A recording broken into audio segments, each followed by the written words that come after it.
5 behaviors society calls bad, but only a small group of people actually have them. If this sounds like you, stop watching now, because this video will change how you see yourself. From the time you were young, something inside you refused to accept the world exactly as it was presented to you. While others were comfortable following the rules, memorizing the script, and moving along the path that society laid out for them, you felt an inner tension that wouldn't go away. It wasn't arrogance, and it wasn't defiance for the sake of attention. It was awareness. You noticed contradictions that others ignored. You sensed when systems claimed to serve people but quietly drained them instead. In classrooms, workplaces, and even families, you could feel when something didn't align with truth. And that discomfort pushed you to ask questions that made people uneasy.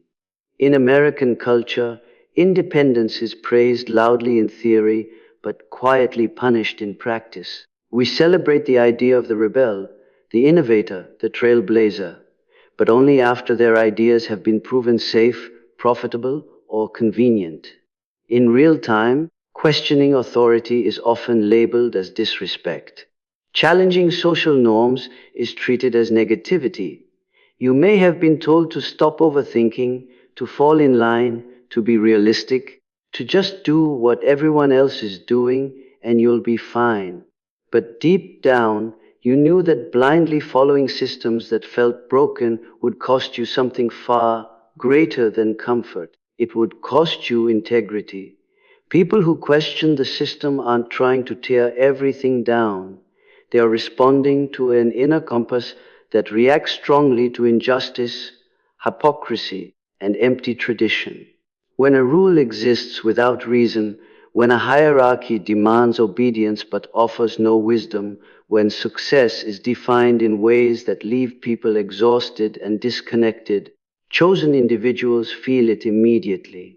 They sense the gap between what is said and what is lived. This sensitivity to inconsistency is often misunderstood as negativity, but it is actually a form of deep perception. You might have noticed how early this showed up in your life. As a child, you asked uncomfortable questions. As a teenager, you resisted labels that never fit. As an adult, you struggled to fully commit to systems that demanded silence over truth. Jobs felt hollow. Social expectations felt performative. Even cultural definitions of happiness felt strangely shallow. While others chased milestones because they were told to, you paused and asked whether those milestones actually led to fulfillment. That pause alone made you stand out. In the United States, the system rewards efficiency, speed, and compliance. It values people who can perform well within existing structures, even if those structures are outdated or harmful. Those who question are often seen as obstacles. Yet history tells a different story. Every major shift in civil rights, science, technology, and culture began with individuals who refused to accept that's just how it is. They were criticized first, isolated second, and only celebrated long after their ideas reshaped the world. Awareness always looks like rebellion before it looks like progress. What makes chosen individuals different is not that they think they are smarter than everyone else, but that they are more willing to sit with discomfort. Questioning the system means facing uncertainty. It means risking rejection. It means living without clear approval from authority figures who prefer obedience over evolution. Many people avoid questioning not because they agree with the system, but because challenging it threatens their sense of safety. Chosen individuals feel that threat too, but they feel something stronger, the cost of self, betrayal. There is also a deep emotional weight that comes with seeing what others cannot or will not see. When you recognize flaws in systems that shape people's lives, education, work, relationships, even identity, you can feel isolated in your awareness. Conversations become frustrating because surface Level answers no longer satisfy you. You may be told you're too serious, too critical, or too intense.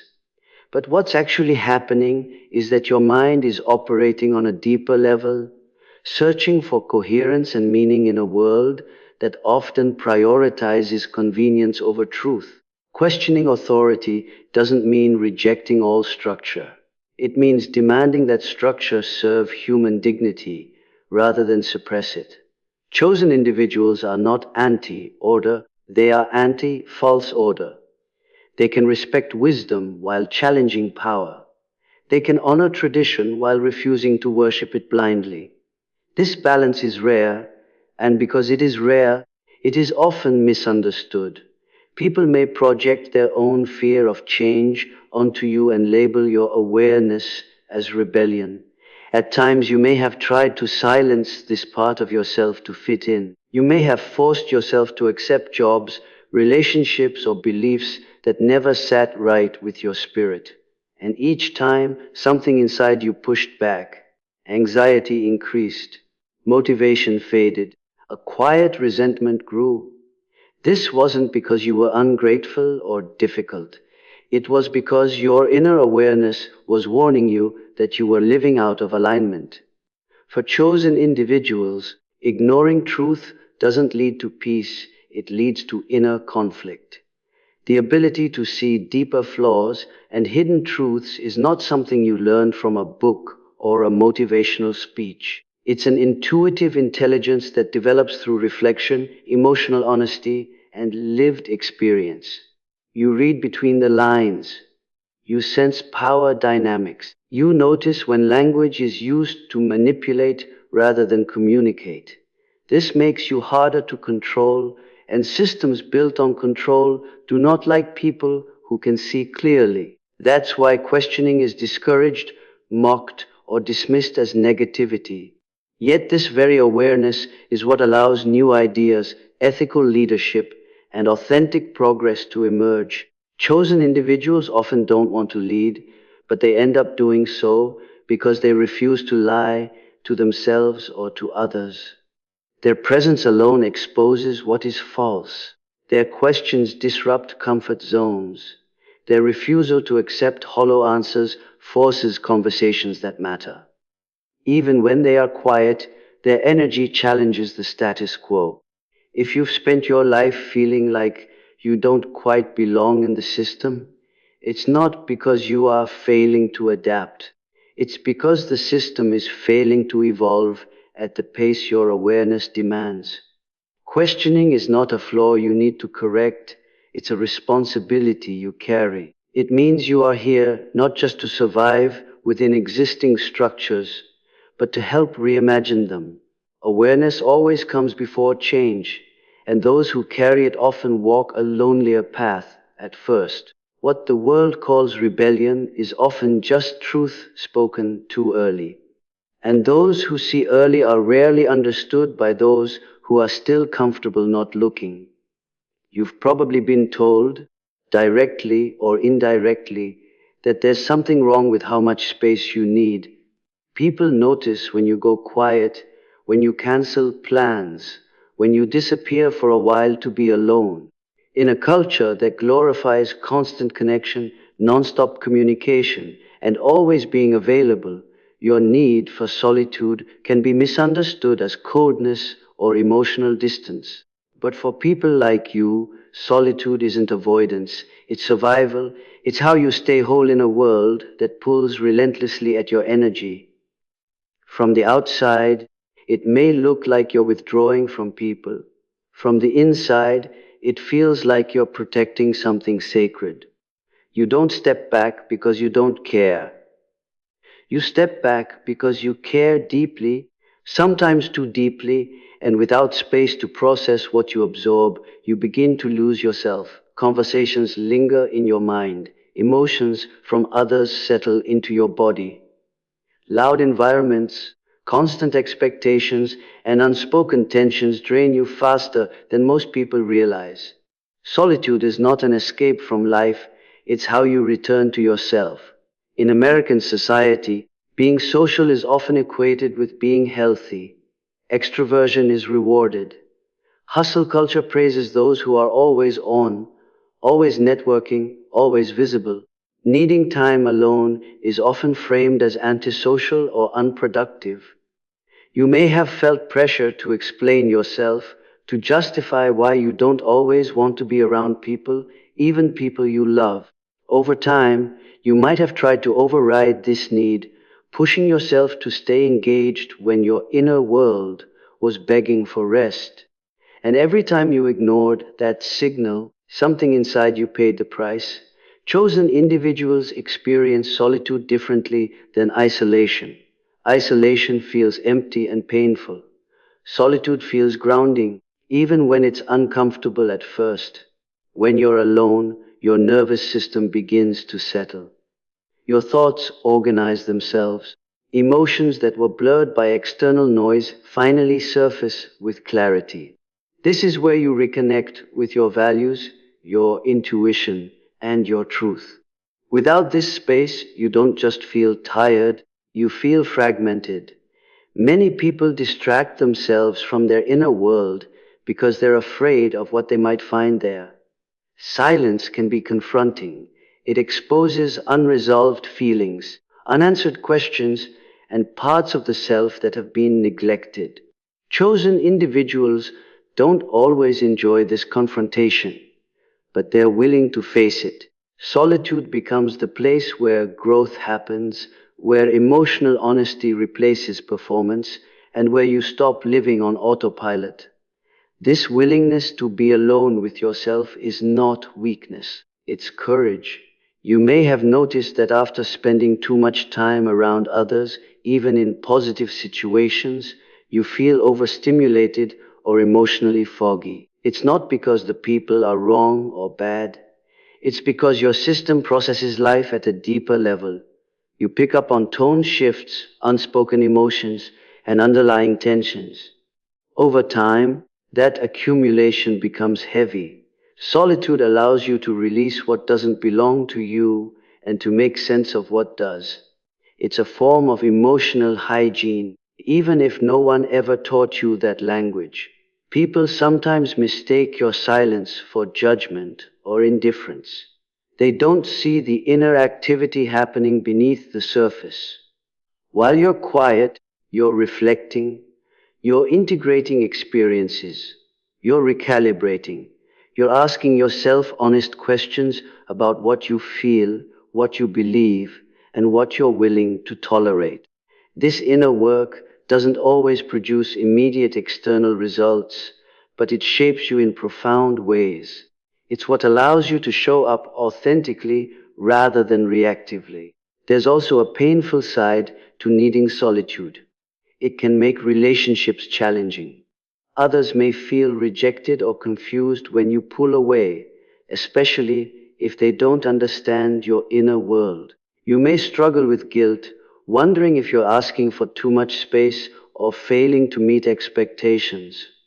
But over time, you begin to realize that abandoning your need for solitude doesn't make you more loving, it makes you resentful, exhausted, and disconnected. True connection can only exist when you're grounded in yourself first. For chosen individuals, solitude is where intuition sharpens. Away from opinions, trends, and noise, you hear your own voice more clearly. You recognize when something feels off, even if you can't explain it logically. This inner clarity often guides major life decisions, helping you avoid paths that look good on the outside but feel empty on the inside. While others may rely heavily on external validation, you learn to trust your inner signals even when they lead you away from the crowd. In a society driven by constant stimulation, choosing solitude can feel like an act of quiet resistance. It's a refusal to let your worth be measured by visibility or productivity alone. It's a reminder that your inner life matters, that rest is not laziness, that reflection is not stagnation, that stepping back can be just as powerful as pushing forward.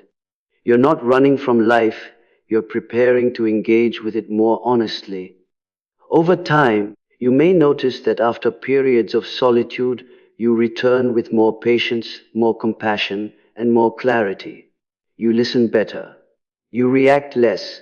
You speak more intentionally. This is because solitude restores your emotional reserves.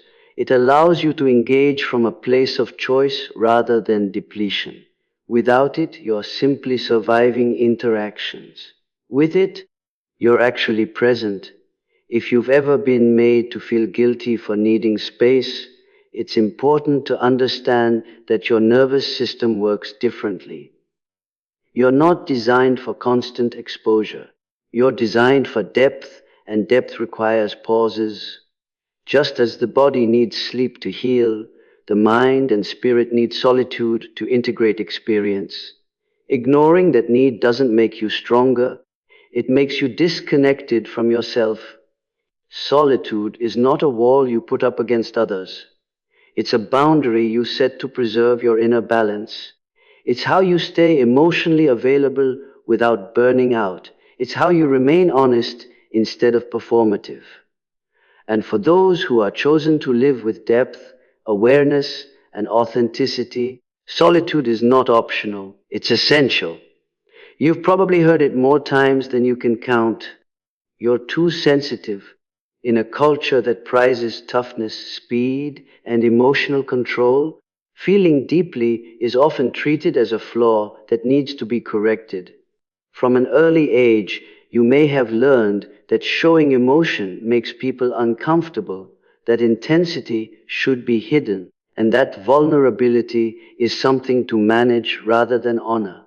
Yet, no matter how hard you tried to mute your feelings, they never truly went away.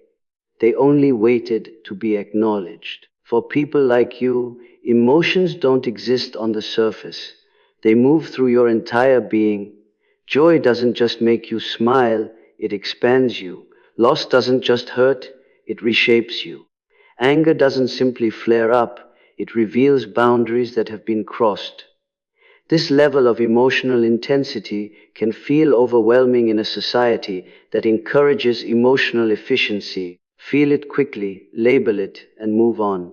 But your emotional world doesn't operate on shortcuts. It demands depth, honesty, and time. In the United States, emotional restraint is often mistaken for strength. The ability to keep it together is praised, especially in professional and public spaces.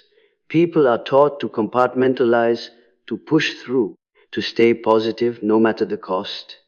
Those who feel deeply are sometimes seen as unstable or dramatic simply because they refuse to numb themselves for the sake of appearances. But numbness is not strength, it's avoidance. And avoidance has a cost that eventually shows up as burnout, anxiety, or a quiet sense of emptiness. Emotional intensity is a form of intelligence. It allows you to read situations accurately, to sense when something is off, and to respond with empathy rather than indifference. You notice shifts in tone, energy, and mood that others overlook. This makes you a powerful listener and a deeply compassionate presence. People may not always understand why they feel safe around you, but they do. You create space for truth, even when that truth is uncomfortable. Feeling deeply also means you experience pain more vividly. Criticism cuts harder. Loss lingers longer. Injustice stays with you long after others have moved on. You may have wondered why you can't just let things go, the way others seem to. But what you're actually doing is processing life thoroughly instead of bypassing it. While others may suppress their emotions to function, you metabolize them. That process is slower, messier, and far more transformative. Many emotionally intense people try to dull their sensitivity to fit in. They distract themselves. They overwork. They numb out with entertainment, substances, or constant activity. But no matter how convincing the distraction, the emotional current beneath it remains. Ignoring it doesn't make it disappear, it only pushes it into the body and subconscious, where it eventually demands attention in more painful ways. Chosen individuals learn, often the hard way, that emotional honesty is not optional for them. It's essential. Your emotional depth also fuels creativity and meaning. Music hits you harder. Stories stay with you longer. Moments of beauty can move you to tears for reasons you can't fully explain. This sensitivity connects you to something larger than logic alone. It allows you to find meaning in subtlety, symbolism, and shared human experience. In a culture focused on efficiency and output, this depth may seem impractical, but it's what keeps life from becoming hollow. There's a strength that comes from being able to sit with intense emotions without immediately trying to fix or escape them. It takes courage to remain present with grief, uncertainty, or fear. Many people rush to solutions because they can't tolerate the feeling itself. You, on the other hand, are learning to listen to what emotions are trying to communicate. Each feeling carries information about boundaries, values, needs, and truths that have been ignored. When you listen, you grow. Emotional intensity also sharpens your sense of justice. You don't just understand unfairness intellectually, you feel it in your body. This is why certain issues affect you deeply, even when they don't touch your life directly. You empathize with suffering beyond your immediate circle. This can feel heavy, even burdensome, but it's also what drives meaningful change. People who feel deeply are often the ones who advocate, create, heal, and lead with integrity. You may not always feel grateful for this depth. There are days when it feels like too much, when you wish you could turn the volume down and live more lightly. But over time, you begin to see that this intensity is what makes your experiences rich rather than shallow, real rather than rehearsed. It's what allows you to connect authentically instead of superficially. It's what gives your life emotional texture in a world that often feels flat. Being emotionally intense doesn't mean being out of control. It means being deeply alive. It means you're willing to feel the full range of human experience instead of selecting only what's convenient. In a society that often encourages emotional numbness as a coping strategy, your sensitivity is not a weakness to overcome. It's a capacity to understand, connect, and transform both yourself and the world around you. There's a quiet loneliness that comes from realizing you don't fully belong anywhere. You've tried different environments, different roles, different versions of yourself, hoping that eventually something would click and feel like home. Yet, no matter where you went, there was always a subtle sense of being out of place. Not rejected exactly, just misaligned. You could participate, contribute, even succeed, but something deeper never settled. Over time, that feeling can make you question yourself, as if belonging is a skill everyone else mastered and you somehow missed. In American culture, belonging is often tied to identity. People define themselves by their careers, their political views, their social circles, or the lifestyle they present to the world. These categories offer comfort and clarity, but they also come with unspoken rules about how to think, act, and feel.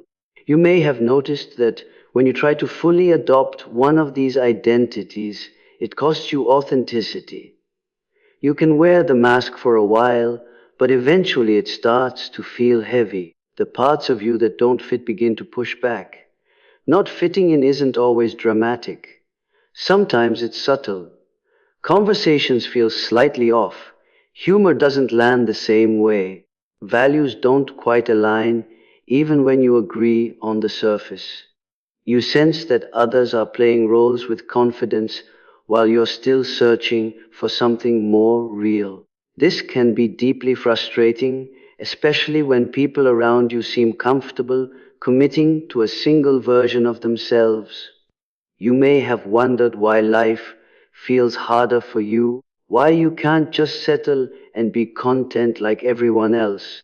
What's often misunderstood is that not belonging isn't a failure of identity. It's a refusal to compress yourself into something smaller than you are.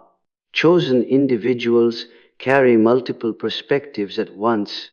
They can understand different sides of an issue without fully identifying with any single one. This makes them adaptable and insightful, but it also makes rigid groups uncomfortable. When a system relies on clear labels, anyone who exists between them can feel threatening or confusing. You may have moved between social circles, careers, or belief systems, hoping one would finally feel right. Each transition taught you something, but none felt complete. This can look like indecision or instability from the outside. Internally, it feels like an ongoing search for truth rather than comfort. You're not avoiding commitment, you're avoiding false alignment. For you, committing to something that doesn't resonate deeply feels like a form of self betrayal. There's also a grief that comes with realizing you're different. Watching others find community, tradition, or long term belonging can stir envy and sadness. You may have longed for the ease of fitting in, for the relief of not always feeling like the outsider. But over time, you begin to notice something important. Many people belong because they've learned not to question the group. Their comfort often comes at the cost of curiosity and growth. Your discomfort, while painful, keeps you awake. Not belonging pushes you inward. Without a ready made identity to lean on, you're forced to define yourself from the inside out. This process is slow and often lonely, but it creates a strong internal foundation. You learn to rely on your values rather than approval. You begin to trust your own judgment instead of borrowing beliefs from others. While groups offer external validation, this inner grounding offers something deeper: self trust. People who don't fit in often become bridges. You can move between worlds, understand different perspectives, and translate ideas in ways others can't. You see connections where others see division. This ability isn't accidental. It develops precisely because you never fully belong to one side. Over time, you realize that your role isn't to settle into an existing space, but to help create new ones, spaces where complexity, honesty, and individuality are allowed. In a society that values clear branding of identity, being undefined can feel like a flaw. But undefined doesn't mean empty. It means open. It means you're still becoming. While others anchor themselves to what is familiar, you are drawn toward what is possible. This forward pull can feel destabilizing, especially when there's no map or community waiting ahead. But it's also where innovation and authenticity are born. Not fitting in doesn't mean you'll always be alone. It means your sense of belonging will come from alignment rather than conformity. Over time, you may find a few people, not many, who recognize your depth and complexity and meet you there. These connections may be rare, but they're real. They're built on truth rather than shared performance. And once you experience that kind of belonging, you realize why everything else felt insufficient. The feeling of not belonging is not a sign that something is wrong with you. It's a signal that you're not meant to dissolve into the crowd. You're meant to live honestly, to question deeply, and to create meaning rather than inherit it. In a world that often rewards sameness, your inability to fit in is evidence that you're here to expand what belonging can actually mean. There are moments in your life that feel like everything is falling apart at once. Beliefs you once relied on stop making sense. Goals that once motivated you suddenly feel empty. Relationships shift or end not because of a single dramatic event, but because something inside you has changed. From the outside, it can look like instability, like you can't make up your mind or commit to a single version of yourself. From the inside, it feels like survival, like something old is dying and you don't yet know what will take its place. In American culture, consistency is often treated as maturity. People are expected to find themselves, lock into an identity, and maintain it. Reinvention is celebrated only when it looks intentional, polished, and successful. What's rarely acknowledged is the messy, disorienting process that comes before that transformation. Chosen individuals don't transition neatly. Their growth often comes through inner collapse, confusion, and emotional upheaval.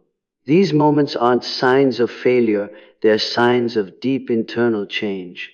Each inner crisis strips away something that was never truly yours. Old beliefs inherited from family, culture, or society begin to feel restrictive. Roles you once played for approval become unbearable. You may feel disoriented, as if the ground beneath you has disappeared. This can trigger fear and self-doubt. You might wonder why life seems harder for you than for others, why you can't simply maintain what you've already built. But what's actually happening is refinement. You're shedding what no longer aligns with who you're becoming. These cycles can be exhausting. Just as you start to feel stable, another layer comes undone, another truth surfaces, another identity dissolves. You may grieve the versions of yourself that no longer fit, the dreams, the relationships, the certainty. There's real loss in this process, and it deserves to be acknowledged. Growth isn't always empowering in the moment. Sometimes it feels like mourning a life you can no longer live. What makes these crises particularly difficult is that they often happen internally, without obvious external explanations. You may struggle to articulate what's wrong, even to people who care about you. You just know that something feels off, that continuing as you are would require a level of self betrayal you can't tolerate anymore. This internal pressure builds until change becomes unavoidable. The breakdown isn't random, it's a response to misalignment that can no longer be ignored. Over time, you begin to notice a pattern. Each crisis, as painful as it was, led to greater clarity. You became more honest, more grounded, more aligned with your values. What once felt like chaos eventually revealed itself as necessary. The version of you that emerged after the storm was stronger, not because it was hardened, but because it was more real, less performative, less driven by fear or approval. People who haven't experienced this kind of inner transformation may not understand it. They may urge you to just be grateful, to stop analyzing, to settle down. Their advice often comes from a desire for stability, not truth. But chosen individuals are driven by an inner necessity to live authentically, even when it disrupts comfort. They are willing to walk through uncertainty rather than remain in a life that feels false. These inner deaths and rebirths shape resilience in a unique way. You learn that identity is not fixed, that meaning can be rebuilt, and that you can survive the loss of certainty. While others may fear change, you develop a quiet trust in the process. You know that endings, while painful, are often clearing space for something more aligned to emerge. This doesn't make the process easier, but it makes it meaningful. Repeated inner crises also deepen compassion. Having navigated your own darkness, you become less judgmental of others' struggles. You understand that transformation isn't linear and that breakdowns are often precursors to breakthroughs. This perspective allows you to hold space for complexity both in yourself and in others. You no longer rush to label pain as failure. You recognize it as part of becoming. There may be times when you wish for a simpler path, one without so much internal upheaval. But over time, you begin to see that this intensity is shaping you into someone capable of depth, honesty, and real connection. Each cycle refines your values, strengthens your intuition, and clarifies your purpose. You're not being torn apart without reason. You're being reshaped. What looks like instability from the outside is often integrity on the inside. You refuse to cling to identities, beliefs, or lives that no longer fit, even when letting go is painful. That willingness to surrender what's false is rare. It's also what allows genuine transformation to occur. These repeated inner crises are not setbacks on your path. They are the path itself, guiding you toward a life that is not just successful on the surface, but true at its core.